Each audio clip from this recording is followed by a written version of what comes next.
새벽을 도우시는 하나님 은혜를 감사합니다.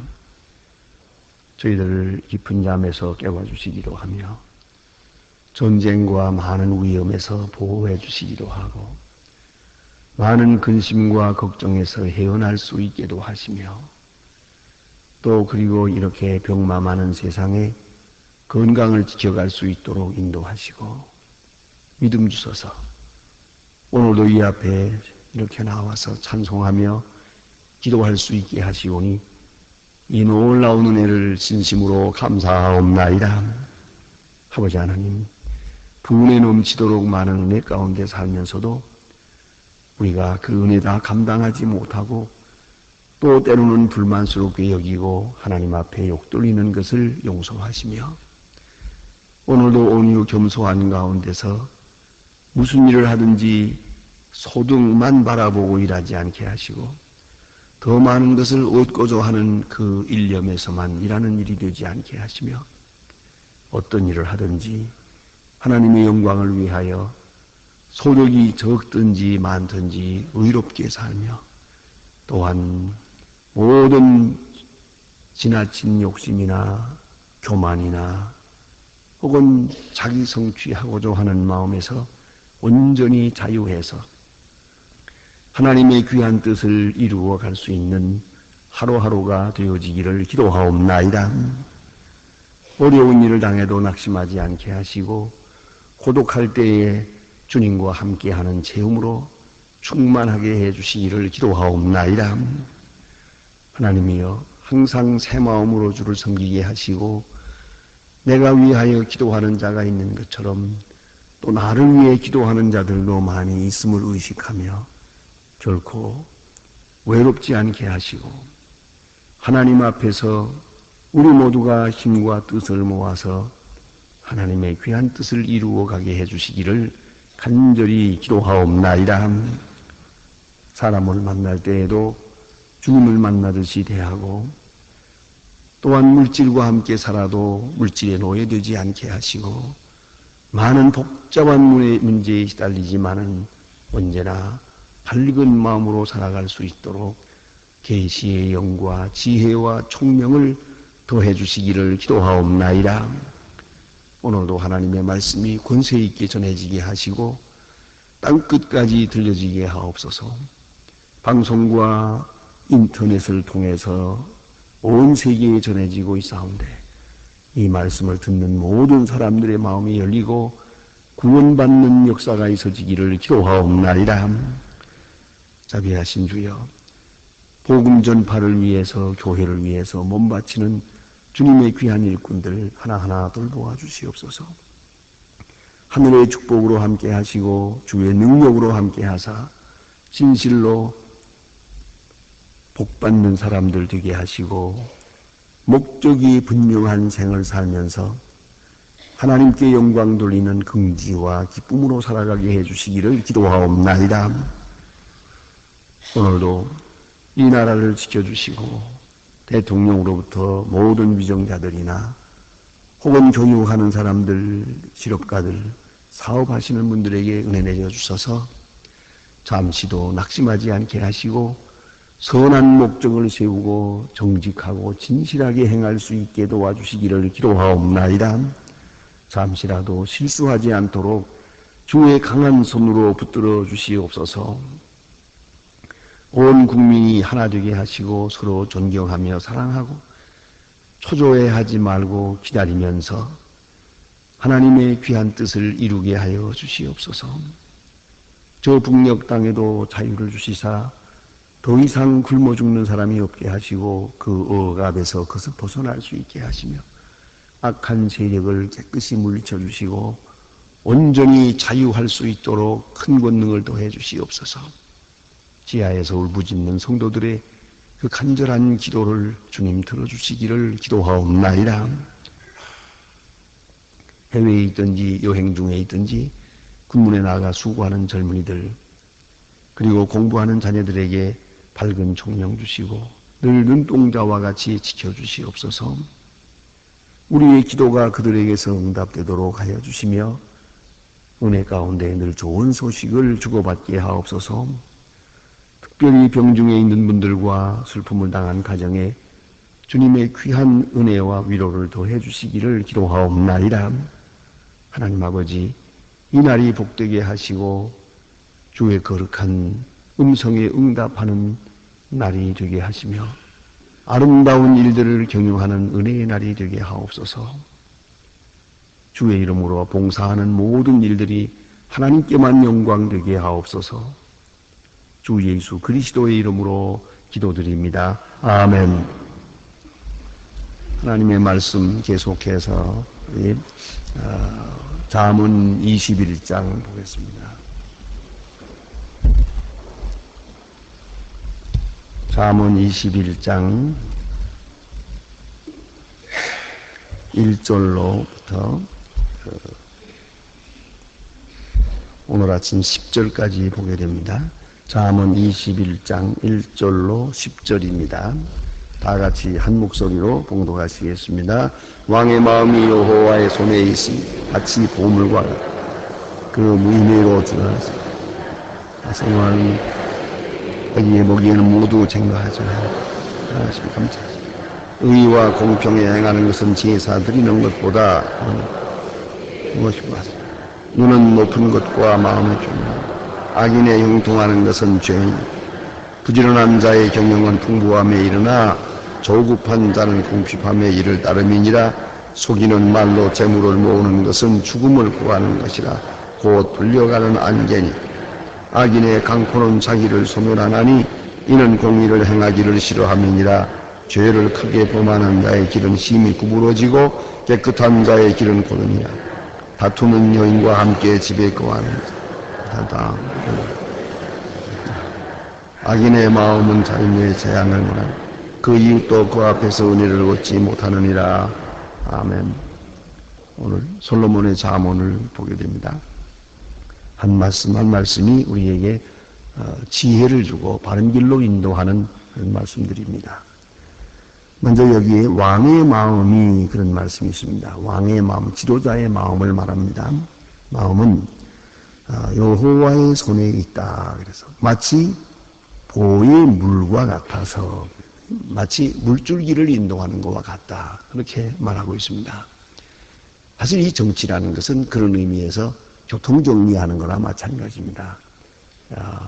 하나님의 하시는 일을 그가 심부름하고 있는 겁니다. 대행해서 심부름하는 그것이 그 왕의 위치에 대한 아주 근본적인 의미입니다. 그래서 하나님의 공의를 이 땅에 실현하는데 그가 마치 물줄기를 돌리는 것처럼 그의 사역자로 수고하게 되는 것입니다. 이것이 정상적인 정치 체제입니다. 그러나 때때로 그렇지 못할 때가 많아서 우리가 걱정을 하게 되는 것입니다. 그 다음에 보면 의와 공평이 행하는 것은 제사 드리는 것보다 여호와께서 기뻐하시느니라 그랬습니다. 옛날부터 좀씩 그런 일이 있습니다. 이사야 1장에도 특별히 그런 말씀이 있습니다만은 불의한 사람들이 제사를 드려서 불의는 그대로 있고 행위는 고치지 않고 제사만 드려서 모든 문제를 해결하려고 하는 그러한 미신적 신앙이 있습니다. 이것이 하나님 앞에 오히려 진노가 된다는 걸 잊지 말아야 합니다. 하나님의 말씀을 따라 행하는 공의를 행하는 것은 하나님의 말씀에 순종하는 행위요. 제사 드리는 것은 내가 하나님께 나아가는 행위입니다. 하나님의 말씀을 받는 행위와 내가 하나님께 나아가는 것과 이 둘을 비교할 때에 하나님의 말씀을 내가 받아서 순종하는 편이 훨씬 더 하나님을 기쁘시게 하는 겁니다. 그 점을 우리가 깊이 생각해야 합니다. 내가 하나님 앞에 재물을 가지고 나아가는 것, 그것은 내가 하나님 앞에 나아가서 의롭다함을 얻기 위한 것입니다. 그러나 이보다 먼저 앞서야 할 것은 하나님이 주시는 말씀, 그것에 대한 진실한 순종입니다. 이것이 먼저라는 것을 꼭 생각해야 합니다. 그래서 하나님의 사람은 언제나 먼저 하나님의 말씀을 받아 순종하는 쪽이 먼저라는 걸 잊지 말아야 합니다. 그런데 이상하게도 죄인들은 말입니다. 제사를 많이 드려서 모든 문제를 해결하려고 하고 자기의 죄된 행위에서 떠나지 않으려고 하는 그러한 잘못된 고정관념이 있습니다. 그래서 죄인일수록 제사가 더 요란하다는 거 아닙니까? 제사가 더 굉장하다는 거예요. 많은 제사를 드려서 이건 이대로 해결을 하나님과의 관계를 해결하고 나는 나대로 악에 머무르려고 하는 것입니다. 그래서 이사야서 1장에 보면은 다시는 내 앞에 제물을 가져오지 말라 그랬어요. 너희들이 악을 행하면서 제사 드리는 것은 결코 나를 기쁘게 하는 일이 아니기 때문에 다시는 제물을 가져오지 말고 또 성회로 모이지도 말라 이렇게 강하게 말씀하십니다. 그렇기 때문에 언제든지 하나님의 말씀이 내게 들려지는 대로 순종하는 것, 그것이 기본적인 것이고 그 다음에 제사를 드려야만 하나님이 기쁘시게 하는 것이 된다는 것을 잊지 말아야 합니다. 그 다음에 보니까요, 부지런한 자의 경영은 풍부함에 이르느니라. 그건 부지런하면 잘 살게 되겠다 이 말씀하십니다. 역시 부지런해야 됩니다. 제가 언제 한번 리더스 다이제스트에서 보니까요, 그 부지런해서 잘 사는 사람들의 모습을 세계적인 그런 부자들이랄까 이런 성공했다는 사업에 성공한다는 사람들을 조사해 보았는데 그 교수님들이 조사해 본 결과 보통 사람보다 30분 먼저 일어나는 게 아니라 3시간 먼저 일어나요. 그걸 알아야 됩니다. 그러니까 세계적으로 사업에 성공했다는 사람들은 하나같이 보통 사람보다 3시간 덜 자는 사람이에요. 그러니까 잠 다 자고는 부자로 살 생각은 말아야 됩니다.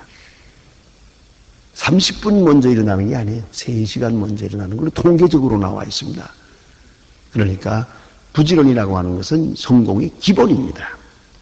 게으르고 잘 되길 바라는 것은 그건 근본적으로 잘못된 생각입니다. 부지런한 자의 경영은 풍부함에 이른다. 그런데 그 다음 말씀을 보세요. 조급한 자는 궁핍함에 이르기를 나름이니라. 조급하다 이거예요.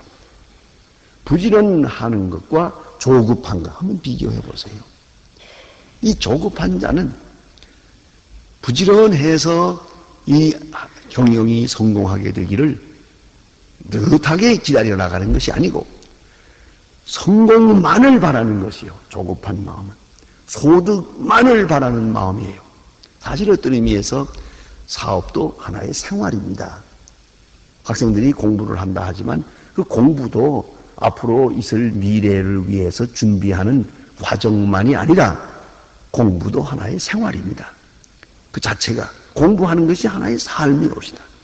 그와 마찬가지로 일은 일대로 이거 하나의 생활입니다. 또 그 자체를 즐기고 있는 겁니다. 그 자체가 우리의 생활이에요.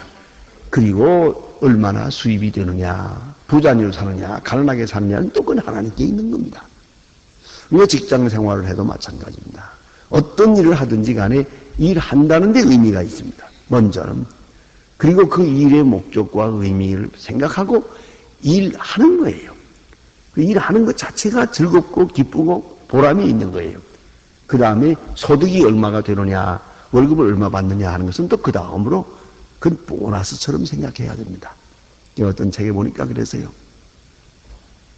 월급을 보너스처럼 생각하는 사람이 성공한 사람이다. 그래서요.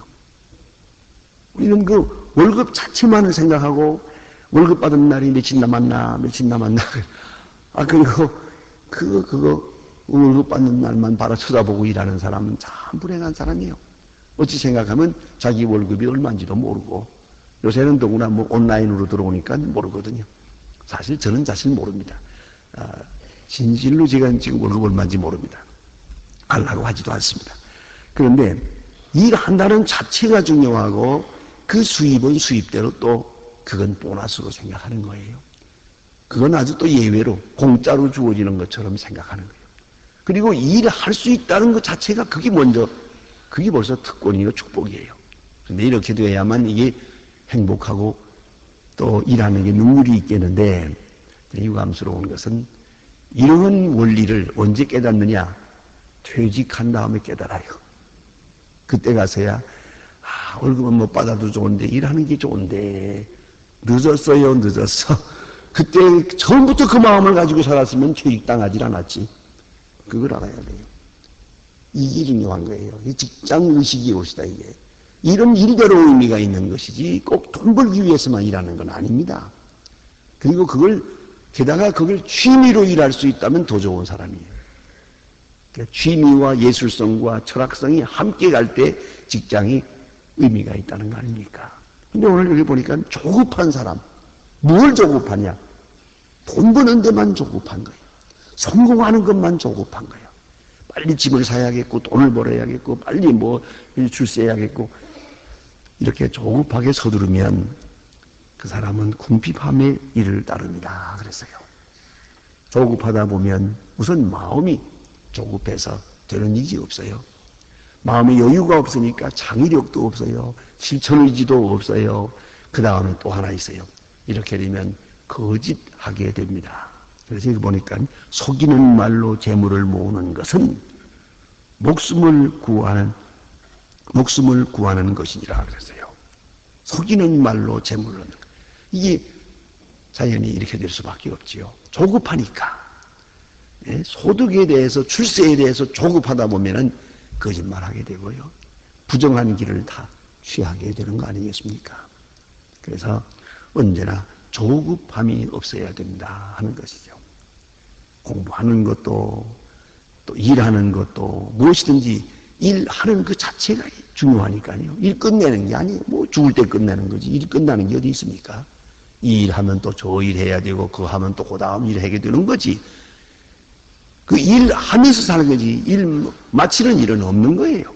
그런 거로 조급한 마음 없이 그렇게 부지런하게 일해 나가는 것.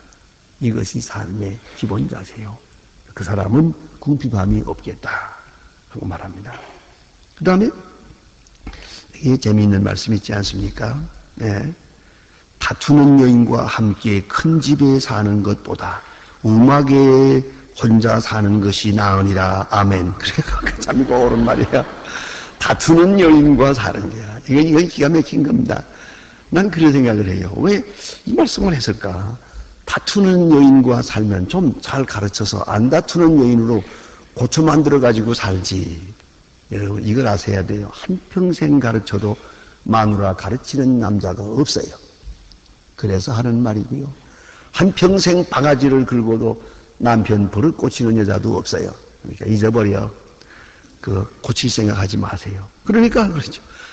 다투는 여인과 이 어쩌다 만났는데 못 고치는 거예요. 자, 이러지 마라, 저러지 마라, 이래야 된다, 저러지 아무 소용없어요. 그래요. 못 고칩니다. 이제는 그저 팔자근이 하고 살아야지. 다투는 여인, 이 얼마나 어렵습니까? 얼마 전에 보니까 9년 연상 여인하고 사는 분이 계세요. 아주 그 금실 좋기로 유명해서 너무너무 사이가 좋다고 해서 아주 유명한 사람이에요. 그래서 텔레비에 나와가지고 인터뷰하는 걸 보았어요. 그런데 아나운서가 마지막에 한마디 물어봐요. 우리가 아는 대로 당신 부인은 말 많기로 유명한데 그 집에서 잔소리가 어지간히 많을 텐데 괜찮느냐고. 그랬더니 그 남편이 하는 말이 그거요? 그건 음악 소리처럼 생각을 하고 사는 거죠. 그 소리가 없으면 좀 이상합니다. 그래요. 그 재미있는 말이에요. 여기 다투는 여인, 사사건건이 이렇게 물고 늘어지고 따지고 얼마나 힘듭니까?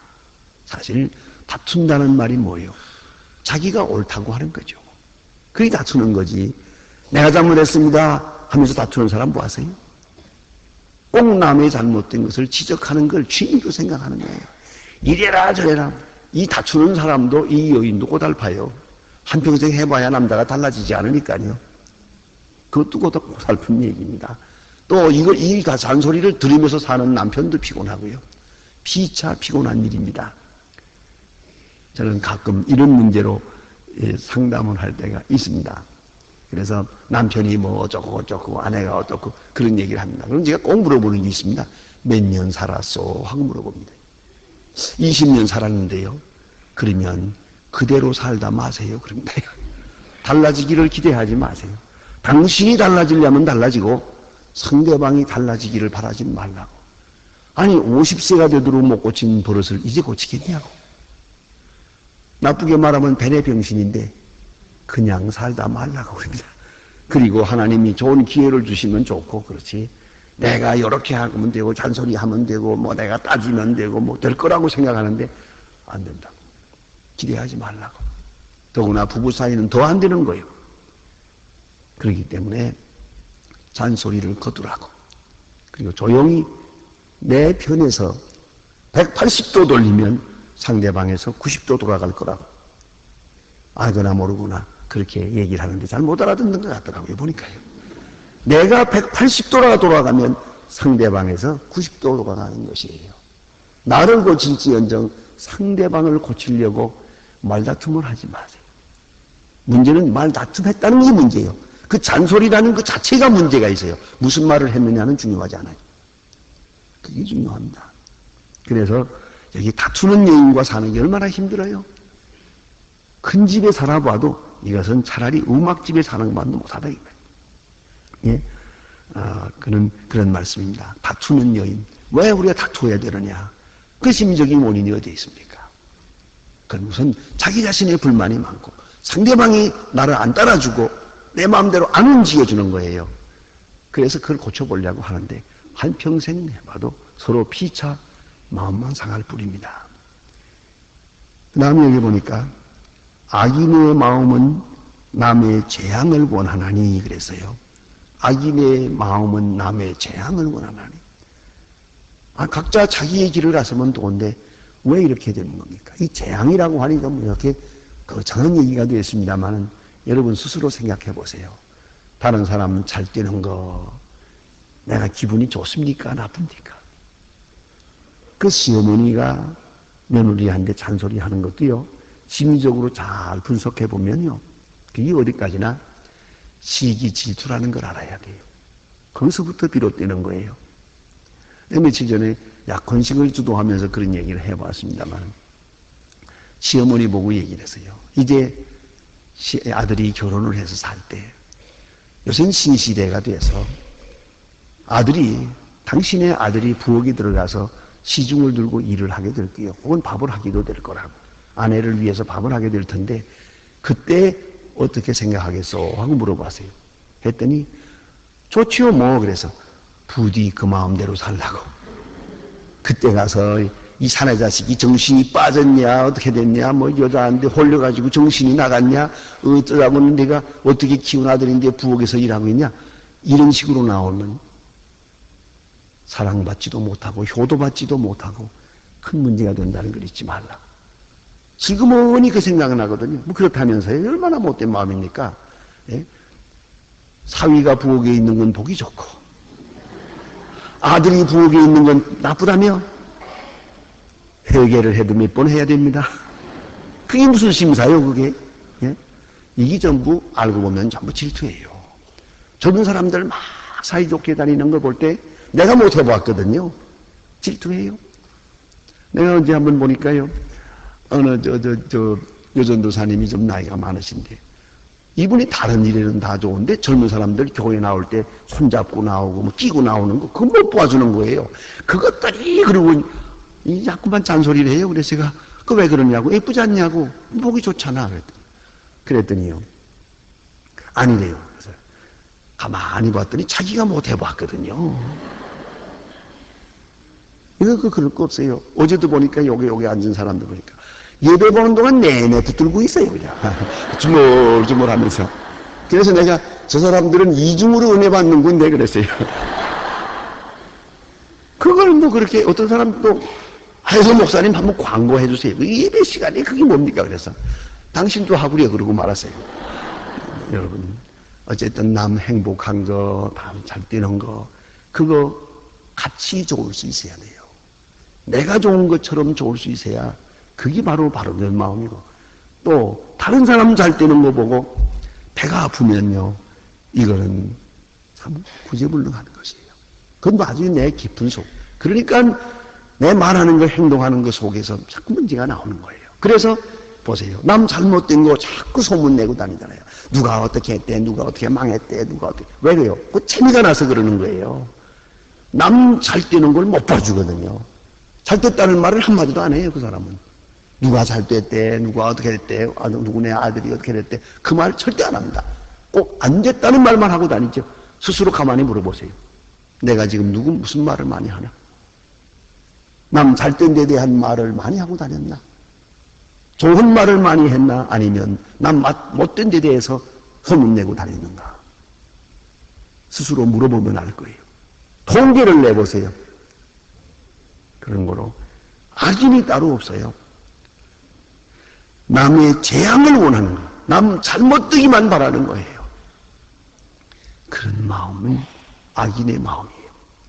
그러니까 나와 상관이 없는 사람이라도 그저 잘 되길 바라고 다른 사람 잘 되는 걸 내 기쁨처럼 더불어 기뻐할 수 있는 마음이 필요합니다. 더불어 기뻐하는 거. 내가 돈 번 거 아니에요. 그러나 남 버는 때 나도 좋아요. 남 출세하는 거 내가 좋아요. 남 잘 되는 거 볼 때 내 마음이 기뻐요. 남의 자식 잘 되는 거 내가 더 좋아요. 그런 마음이 될 때까지 돼야 되는 거예요. 그것이 거룩한 마음이요, 믿는 자의 마음이요, 복된 자의 마음입니다. 기도하십시다.